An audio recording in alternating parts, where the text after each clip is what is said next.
All right, here we go. It's another episode of the Overdose Talk Show. I'm alone again tonight. I'm just going to do the show all the time now. That's what it's going to be, because if I don't do it all the time, then it's like I barely ever do it. And I want to keep my chops up, and I want to keep up with the news, because here's what happens. We don't do the show for, I don't know, whatever it was, a couple months, and so much shit goes by. People are shooting politicians. Kathy Griffin is holding up the president's head, which, by the way, I guess I'll just weigh in on that real quick for a second. No, I won't, because who cares? And, your life goes on. Everything's pretty normal. Everything out. Here's the thing about all this stuff we obsess over on the internet. For most of us, life just kind of goes on the same way. You get all caught up in this, and you go like, God, I'm so mad at Antifa, whatever people say, and I'm so mad at this, whatever, blah blah blah, whatever you're mad at. And you go out in the regular world, and you're, let me hold the door for you. There you go.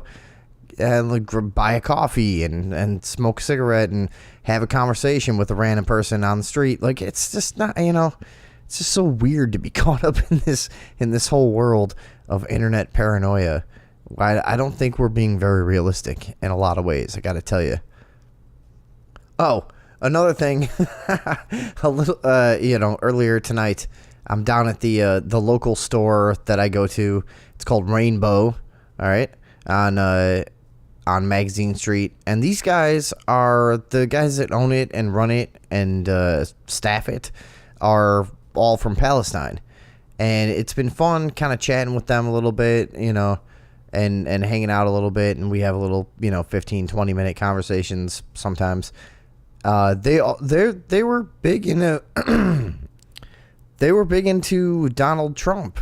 Well, I remember on election night, I went in there and they were like, hey, and they were like partying and listening to music, and they're like, hey, Donald Trump, right? And I'm like, all right, yeah, cool, whatever. It was very strange. And so they're cool. They're cool dudes. They're very anti-Israel, very anti-New World Order kind of people. And they totally understand that there's like a triangle of power with the United States, England, and Israel that's kind of controlling the Middle East. Obviously, it's more complicated than that, but that's, kind of the way that they look at it. It's been fun to hang out and discuss current events with them and to see how their interpretation of everything from, they're guys that are, they're Muslims, okay, that supported Donald Trump. So they're interesting people. One of the things that I've been able to pick up on with these guys is, they really like the United States. They think it's a really good, calm, kind of fun place, being from somewhere that's a little less universally accommodating, for all the shit that people think this is. People think this is such like a horrible, racist, blah blah blah kind of country. Dude, look around the world. We're doing pretty fucking well, to be honest with you. We are one of the greatest, most progressive countries that's ever existed. And I don't even like this place, but to tell you the truth, look around the world, man. It's not as bad as people fucking make it out to be. These are a bunch of guys from Palestine who support Donald Trump and also own a business and do really well and love it here. And they go, one of the biggest reasons they supported him was the discrimination, of like immigrants from Muslim countries. They didn't like the idea of completely open borders. They're like, we came here for a reason, because you guys are great. This place is great, dude. They're some cool ass people. They really are. And also that Hillary Clinton was an obvious war hawk that was just going to go in and cause way more destruction in the Middle East. Not saying that Donald Trump is doing anything fucking, revolutionary about that. And I'm not a Donald Trump supporter. I'm just saying the world is very complicated. It's been fun to get to know these guys. So I'm outside the store, right? All right. Just to stop the whole douchey pontification over every single little thing that I do. I'm outside the store. And I'm sitting in my car smoking a cigarette, car running, air conditioning on.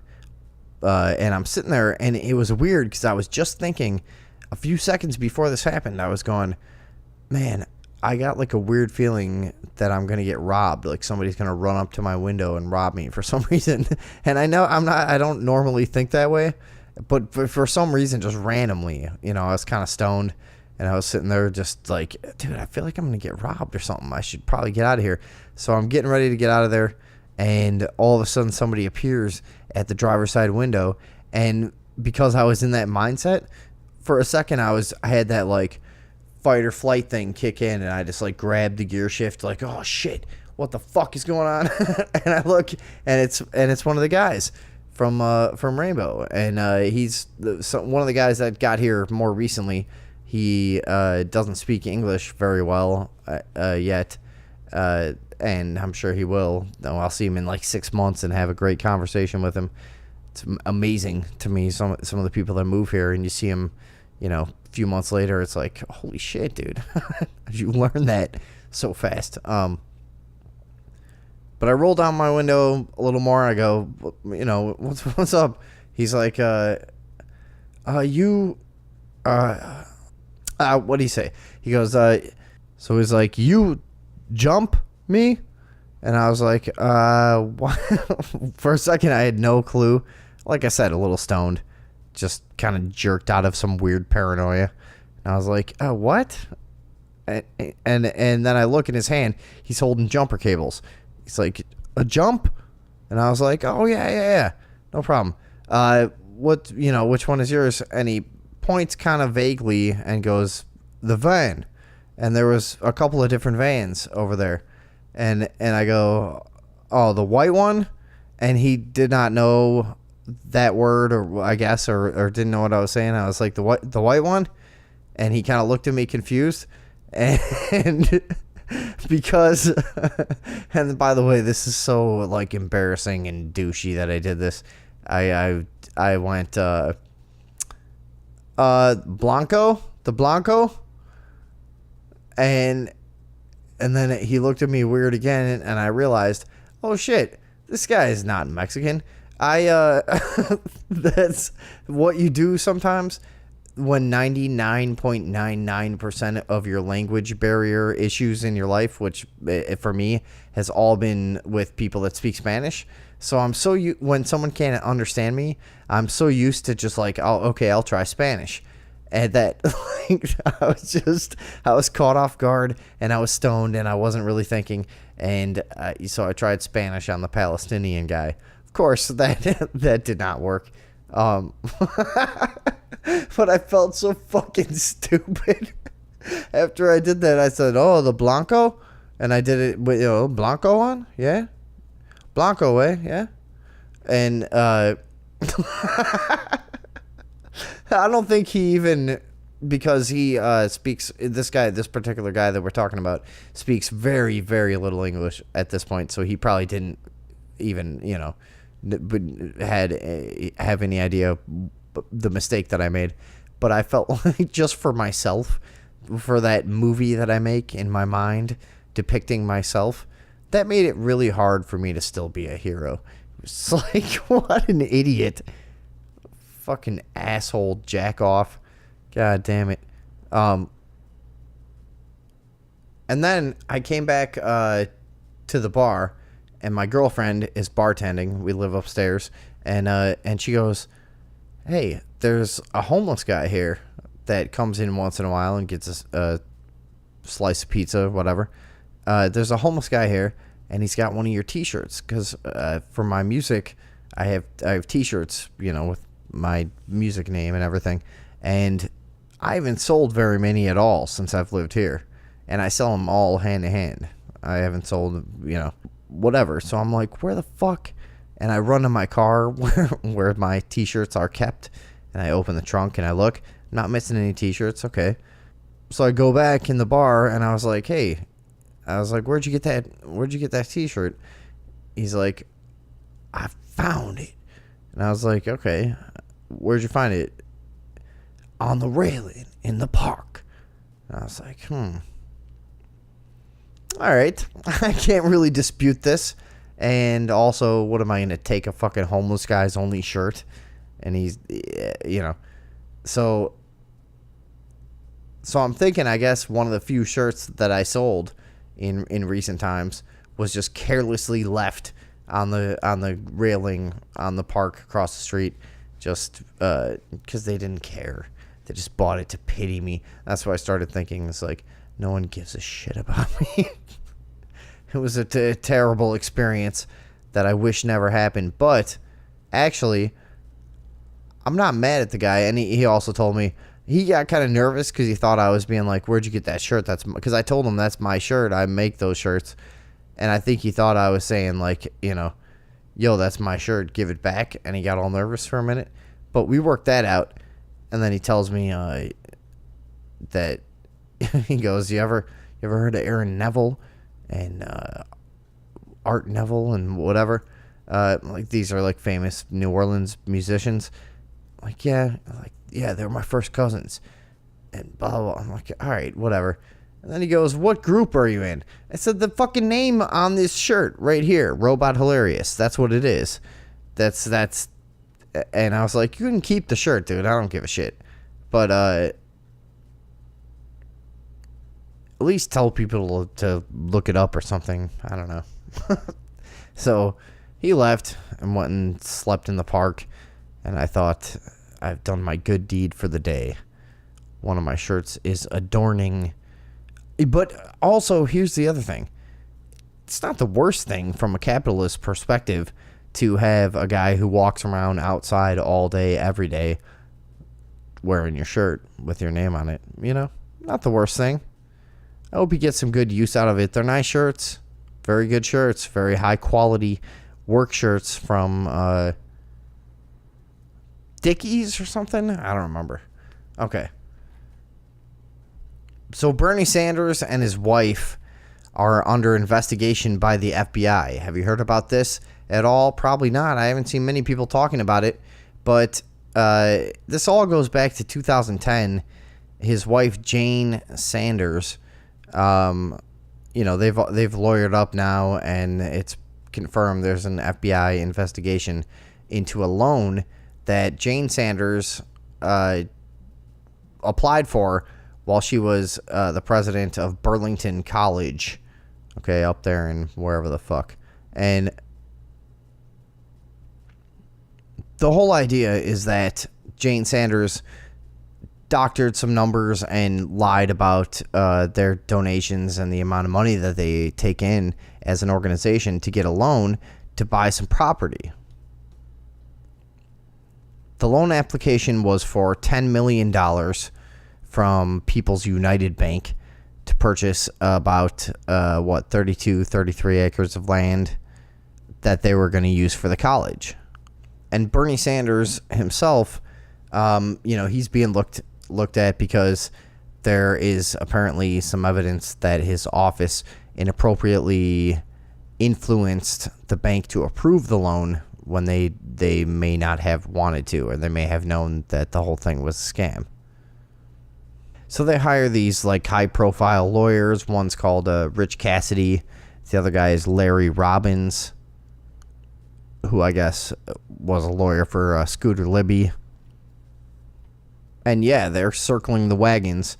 It's funny, the main reason that I hated Bernie Sanders from the beginning was because of this ridiculous idea that education is a passageway to a better existence.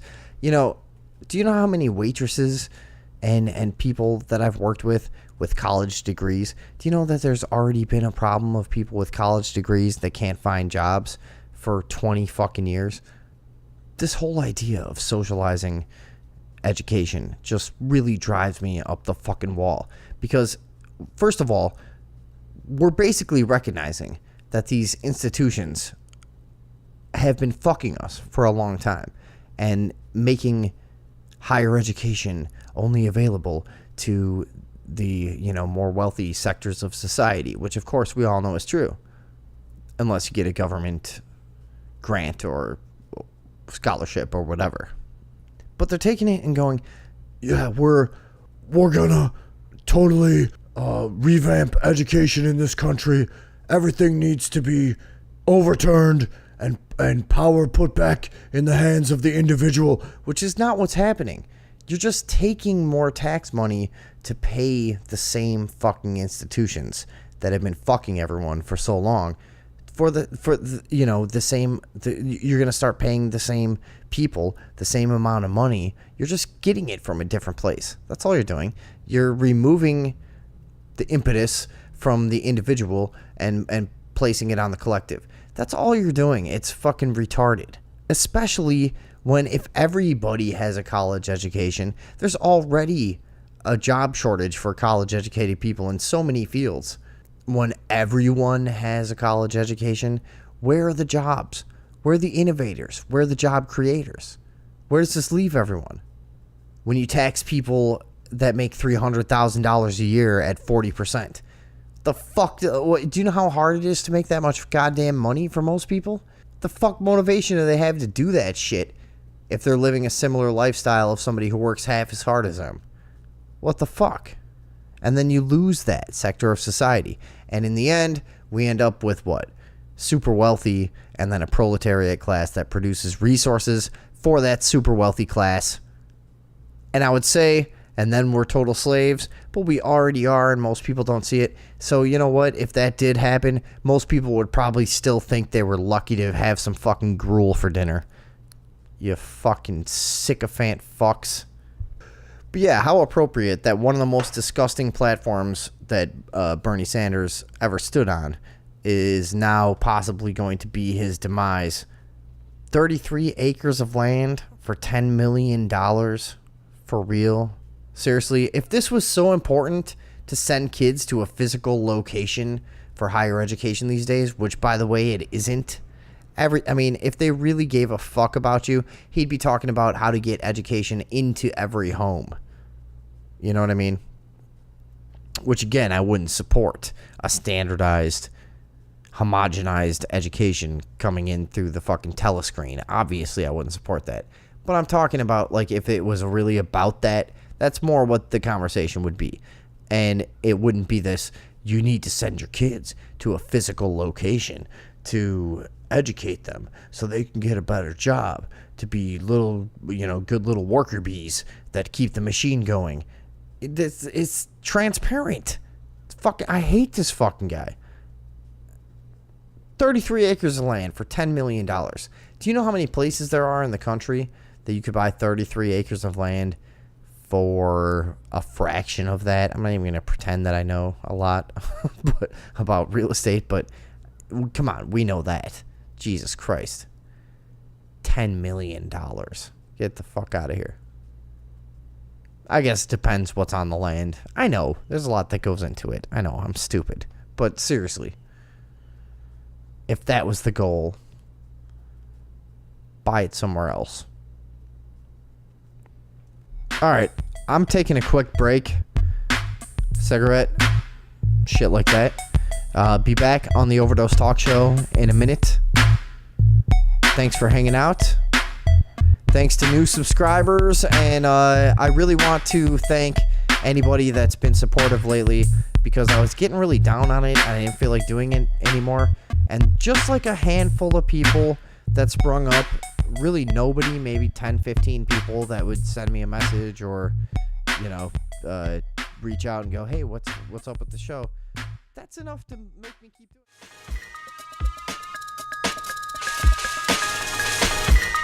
All right, we're back. It occurred to me a couple days ago how ridiculous cursive writing is. We all know cursive. You remember that. I'm about 33. Well, you know, I like to say I'm in my mid to late 20s to early 30s. But look, for you, my pals, I'll tell you the truth. I'm 33 years old, and I remember learning cursive, and it was horrible. Nobody liked it. Nobody understood why we were doing it, because you read a book, it's not cursive, you know? And we were already starting to play video games, and back then, this is what, 1992 to 1995, I think, was some of my most painful cursive memories. We were already recognizing that in our day-to-day life, this shit has zero application. And they would tell you all the way through 8th grade, actually. So 1998, they're still telling you, these old-ass motherfuckers that are your teachers and whoever, you're going to need cursive. When you go to high school and college, if you don't write your reports in cursive, they're going to throw them right in the fucking trash, right in front of you. They're going to call you a little faggot bitch. And you're going to have to suck their dick if you don't know cursive. And it was just all this, like, really weird, heavy, you know, emphasis on cursive.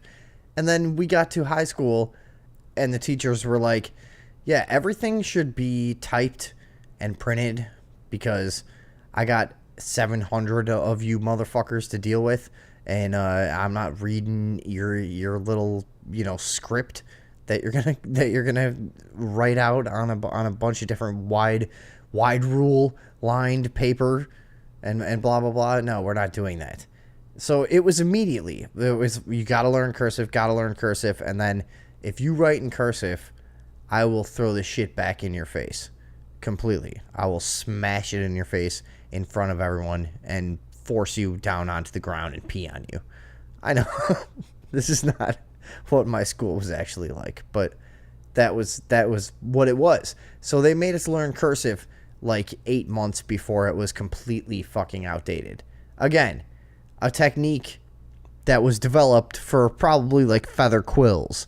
You know, that's probably where cursive came from, is you need to keep it on the paper to keep the stream of ink going. You know, you pick it up and you leave little puddles and globs and globules and things like that on the page, and that's not pretty.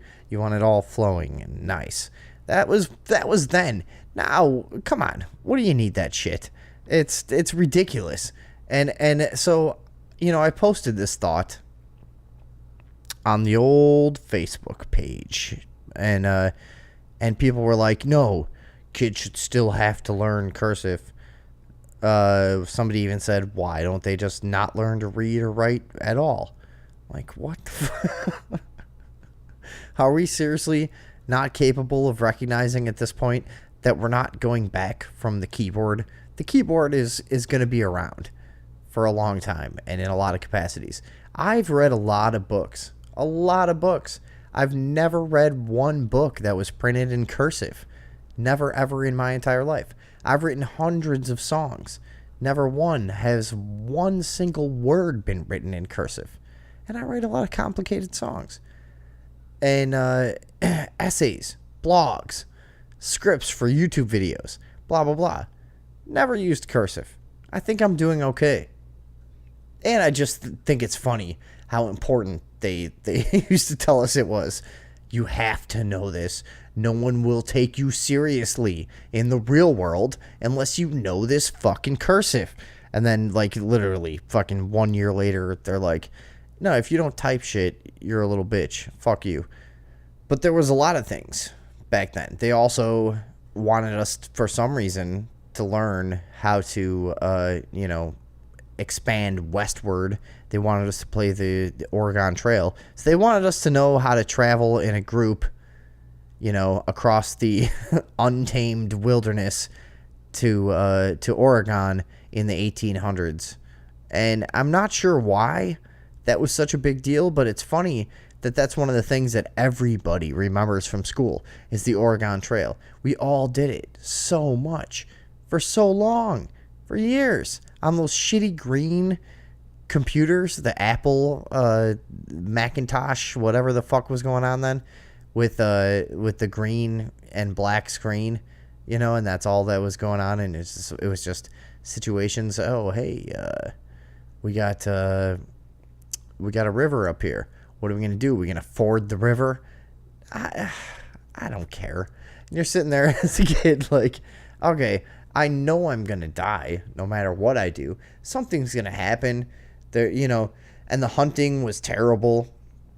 The fucking bullets didn't shoot diagonally. You can only shoot up and down, left and right. So you got to run around and try to get a deer that's running across the screen. It's almost impossible. And some asshole always gets like cholera or typhoid, right when you're finally starting to get somewhere. So you got to rest, uses up all the food. You got to hunt again. It's a terribly boring game. And the people that made it, they ended up, I forget their names. Oh, the company was called Mecca, MECCA. It was called Mecca. And, they basically supported this company with this game, the Oregon Trail. They were responsible for the success of this company. And the company ended up selling at one point to Mattel for $3.5 billion, or the game. Originally the company sold for a couple million or something like that, and these guys saw nothing of it. The guys that developed this game, and they were like, "It's cool. We did it for education." My point is, what the fuck education was anybody getting out of the fucking Oregon Trail? The hell are you talking about? I'm sitting there on the computer talking about cholera and hunting a bear and trading wagon wheels for bullets and stuff, and it's like, what good is this? And then I go outside. Do you know what I need to know? I played trumpet, and I played basketball, and I played baseball, and I had like fights and arguments with people in the neighborhood and on the street, and made fun of people, and people made fun of me, and we climbed trees. I don't know. Then when I got a little older, I did drugs, and I had to work at jobs, and I had girlfriends. That was crazy, and there was all this shit that happened in my life, none of which was influenced by the Oregon Trail. Not one lesson did I ever learn. I've never been out, in my average everyday life and had to, when I cross a river, guess what? There's a big ass bridge. I've had to cross a river on my own before, and I figured it out, and I didn't drown with a bunch of fucking oxen in the process. I one time with a bunch of my friends, we were running, long story short, we're running away from a crime, okay? And the Metro railroad police, they had this like private police or whatever. They were chasing us, and we lost them.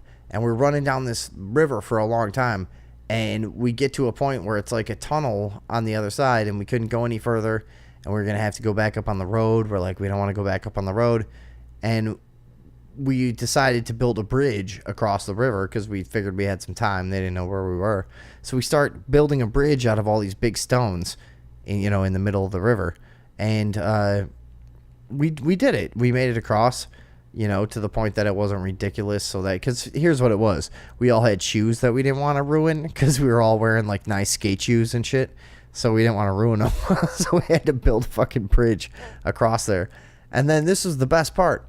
My friend Paul decides to speed up we're doing an assembly line, holding the rocks and throwing them into the river. My friend Paul decides to throw like a giant 15-pound rock right on the back of my hand. Let me look. Yep, I can still see it. I still got a scar on the back of my left hand from that day. Those many years ago. What was this? Probably 2001 or some shit. I don't know what it was. And those big ass rocks, so the back of my hand is split open, blood streaming everywhere, and you could like see the tendon. I remember we were looking at that. We were like, oh, look at that. Whoa, it's all white and wiggly. And we go across the river on our makeshift bridge, and we walk through this tunnel, and we went into it was like Shelbyville in Springfield. It was funny. So we go from Downers Grove, Illinois into Lisle, Illinois. Lisle, okay? And now there's all these kids. When we get out of the tunnel, there's all these Lisle kids, and they're chilling. And we had all this weed that we were trying to sell, and they actually bought 3/8 off of us right then and there. And we all chilled and smoked a whole bunch of weed and shit, hung out for a while. they're like, yo, you should get stitches for that. I'm like, yeah, shut up, you fucking Lily, you little Lyle kid. What do you know? We ended up, I don't remember how you used to get out of places. I guess we probably called someone on a fucking, or paged somebody. I don't know what the fuck we did to get out of there. But my point is, nobody died. Nobody starved. Nobody caught some weird disease. What the fuck was that experience? I've crossed rivers. That's my point. That's not the only time. Crossed many a river in my life. Not only on bridges, but in various circumstances. With various methods. I've crossed a river. A whole bunch of ways. I'd say 12 or 13 ways probably.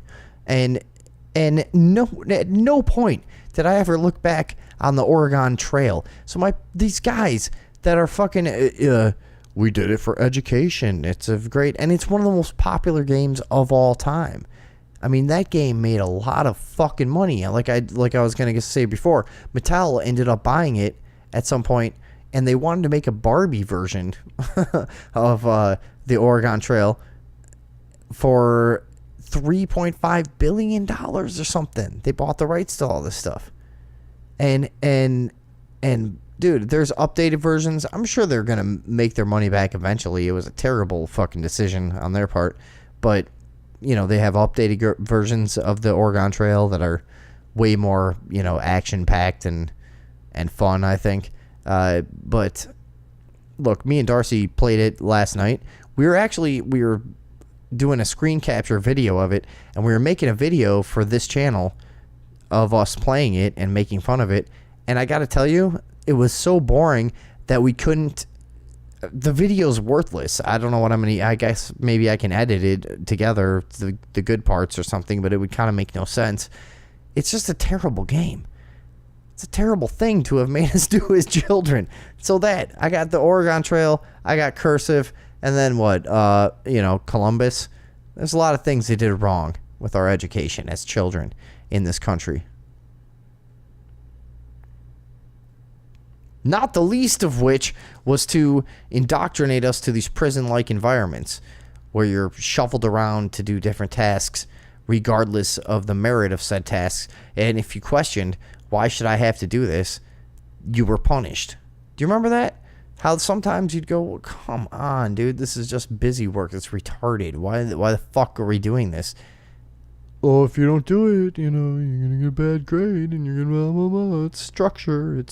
It's all put here to keep you in line. Just learn to follow orders. Learn to not think.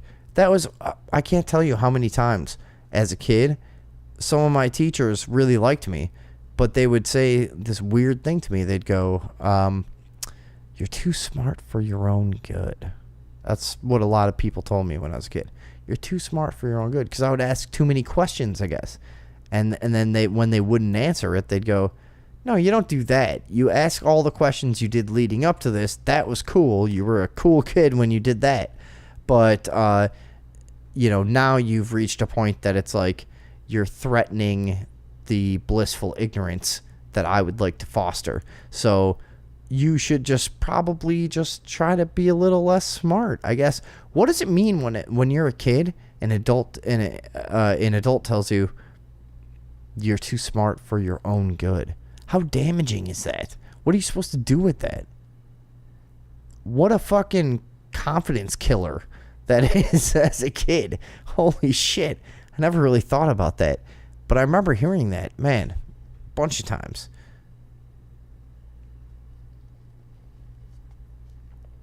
Who would say that to a kid? I like to think things are changing now, and that the average person wouldn't say that to a kid. If a kid showed signs of intelligence anymore, you go, holy fuck. Wow, look at this. And you put them on Facebook. And you get all your fucking friends to talk about it. There you go. And then a couple years later, he's got pimples. He's all weird, hanging out, masturbating and stuff. Just like, ugh, get out of here, kid. You start hating each other. They go through the teenage years. And then once they're out on their own, they're in their 20s, then they like you again.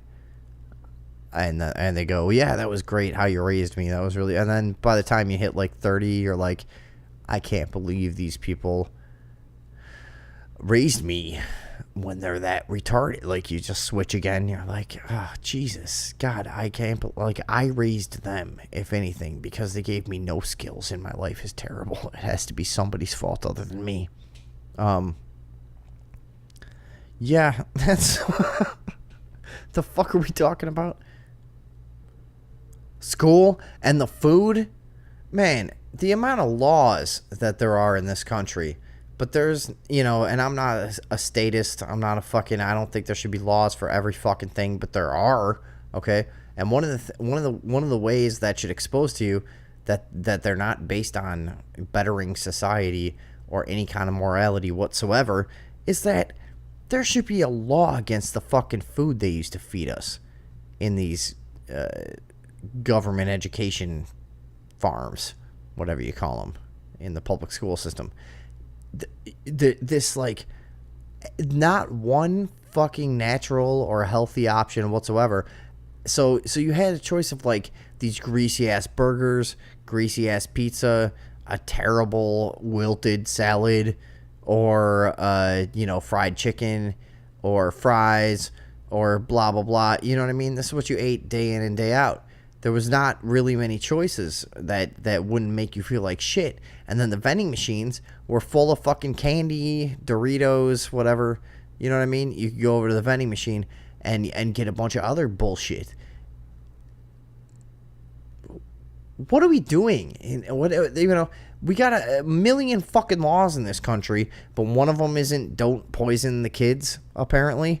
You know, because all the documentation is there. Everybody knows. Whether you want to be a fucking asshole and go, hey, you're sensitive with your food, blah, blah, blah. No, dude. Eating good shit makes you feel good. Helps your life in a million different ways.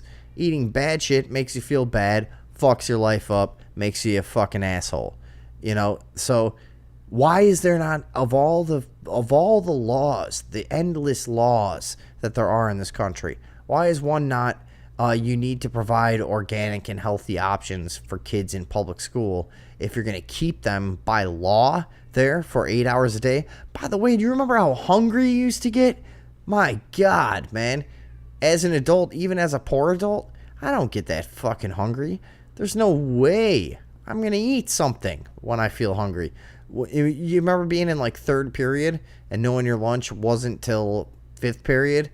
And you're just starving because what you had for breakfast back then for some reason was like a Pop-Tart. And they're like, okay, have this and go to your, you know, your job all day. And then you'll have, don't worry, you'll have some processed garbage in 6.5 hours. You'll be fine. Especially if you were like me and had to go to school early for like band or some shit like that, you know. And you'd be starving. Third period, oh my God, just aching. I remember I used to swallow air. I used to swallow air to just fill my stomach up. You swallow a whole bunch of air, and then you'd eventually burp it up. You just swallow some more air. No big deal. And that would kind of take away the hunger pains, you know what I mean? Like that. But you know, you forget about that. A few years after you're an adult and you're just doing what you want, you tend to forget about this. I could never subject my kids to that shit, dude. There's no way. I could never subject my kids to an environment where they're told nothing you think matters, you do exactly as we instruct, or you get bad marks. Yeah, fuck you. What is that supposed to do for a fucking person? The entire place was fucked. Eat this garbage. Learn these facts. Don't fucking fall asleep. Don't joke around. No, don't do anything weird. Don't have an independent thought. Blah blah blah. Dude, I know it sounds immature sometimes for a 33-year-old man to still be angry about fucking school, but I am, man. What is going on in this world? That's the proper way to deal with children. You know what I think the appeal of it is everybody remembers. Oh, well, no, not everyone. Because some people thrived in that environment, and some people will never see anything wrong with it. Fine.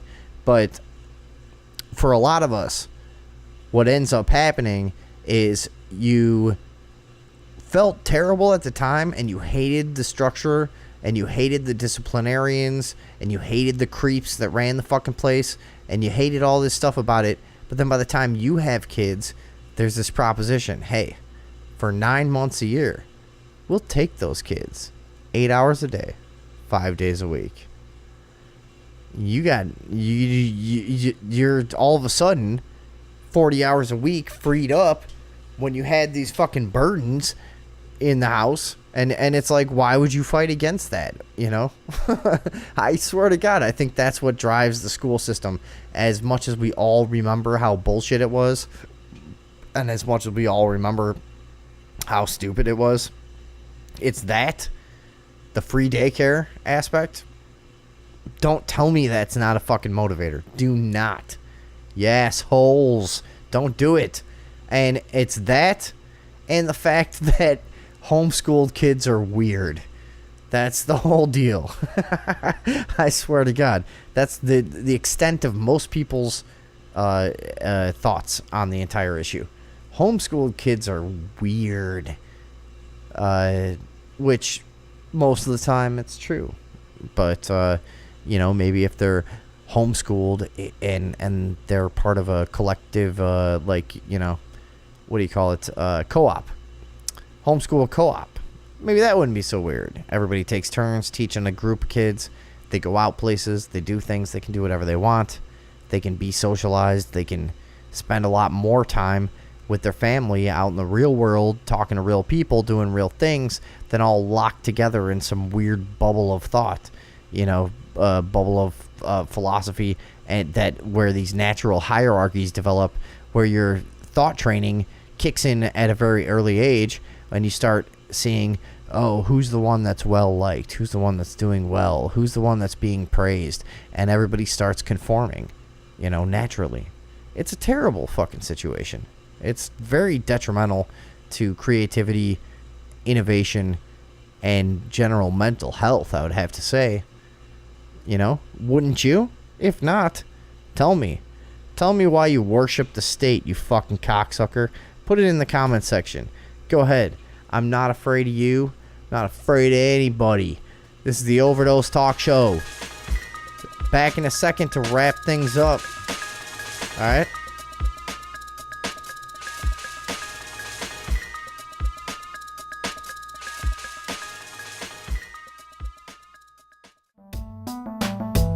Alright, before I get out of here for today, what would you, if you are a listener and a supporter of the Overdose Talk Show, and you know that we've been through all different kinds of phases. Sorry, the music just cut out kind of suddenly there. If we've been through all different phases, had all different types of people on the show, my pledge is to keep it going in one form or another. And I think you've seen that we've been consistently honest, open, and brave in some ways on the show. I don't mind saying, and I don't feel that it's unfair to say that. So what would you, if you're a big fan of the show, what product would you buy from us? Would you buy t-shirts or hats or a best of, some kind of anthology kind of thing that we put together for download, or even on CD, or shit, even on vinyl? What if we did a record? What if we did a vinyl record of all of our, funniest shit over the years? What would it be? How could we get, because to be honest, we need to get a little bit of money flowing to be able to keep doing this show, because it's getting ridiculous. My computer situation is terrible. We might just do a Kickstarter. I kind of despise the idea of it, and I've never wanted to do one of those things. But we might end up doing this just to possibly pull together a few $100s to get some fucking equipment that we need. So to make this better, and to upgrade everything, and then you get a better quality show. So if you're somebody who has sat here and listened to 100 or more shows, I'm talking to those people who have been around for a long time and who really like the show. If you've sat here and got that much entertainment, out of this. What would you like to buy from us? What would you like to give us to keep doing this? This is what I want to know. Did you know that garden gnomes were actually something that stemmed from a real life occupation that used to be held by people who, I'll tell you in a minute, had this sort of garden gnomish look for a reason back in the 1700s. Back in the times of King George, they had a trend in England where people of high society and good breeding and such, they would have their gardens adorned with a live human subject who would be responsible for kind of upkeep of the garden and a few other tasks, and would live in usually like a meager structure that was built on the premises for him to just hang out. And his whole life, they would sign these contracts sometimes for up to like 7 years, where these guys would be, for some reason it developed that they would be unkempt. They wouldn't shave, they wouldn't get haircuts, they wouldn't keep themselves up. They would look grizzled and rustic, I suppose, on purpose. And so this culture developed where like you weren't shit if you didn't have this fucking garden guy who would chill out and just like upkeep the grounds. And like, I guess the most they ever really did, most of them were supposed to never interact with any guests or anything. They were supposed to be this kind of like stoic representation of the contemplation of existence. That was really how they thought of it, as lofty as they were in those times. They really thought of it as this like, this is a statement, of the whole transitory nature of consciousness, and it was this contemplative sort of, nature's nobleman, I guess. And they developed this whole thing. Eventually, it got to be sort of uncouth to use a human being as an ornament, and as that whole thing died down, they were replaced by what we see today as the garden gnome. And that was where this all came from. I had no idea about that. It was really fun kind of reading into that and seeing a whole side of that I had no idea about. So that's why all these people, and by the way, I read it, I looked at it because it was like, I always hated that imagery. I never liked, my sister used to watch this cartoon called David the Gnome. Yuck. Horrible. And it just had the lamest music and soundtrack going along. The voiceover work was horrible. The animation was terrible. It just it was just generally a repulsive experience to watch David the Gnome. I hated it. I always hated that imagery. I was never into The Hobbit for kind of the same reasons. And a lot of like people that are into like, I guess what you might, quote unquote, nerd culture, what you might call quote unquote nerd culture. It's, it has a lot to do with that like Gregorian kind of look and feel, and that this was mystical, and it was the times of and back before then, King Arthur and blah blah blah, and this, it just never appealed to me. It always had this stank of subservience, I guess, instinctively. I guess that's what I'll go with on that.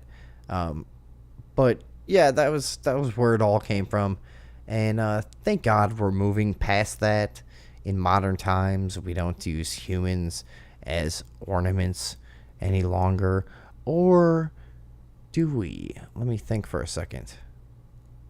Yeah, I can actually think of a whole bunch of examples right now.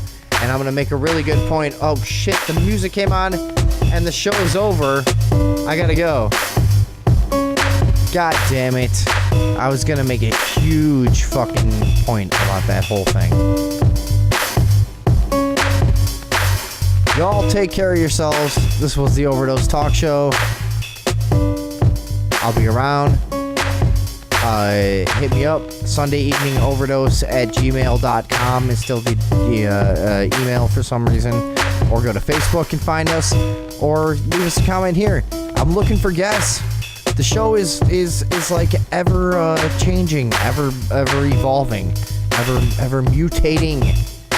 I want to do all kinds of shit. Hit me up. I used to interview paranormal investigators twice a week. Dude, I'll talk to anybody. Please just hit me up and let's talk about something. Be more interesting than not doing it. You know that. All right. Good night.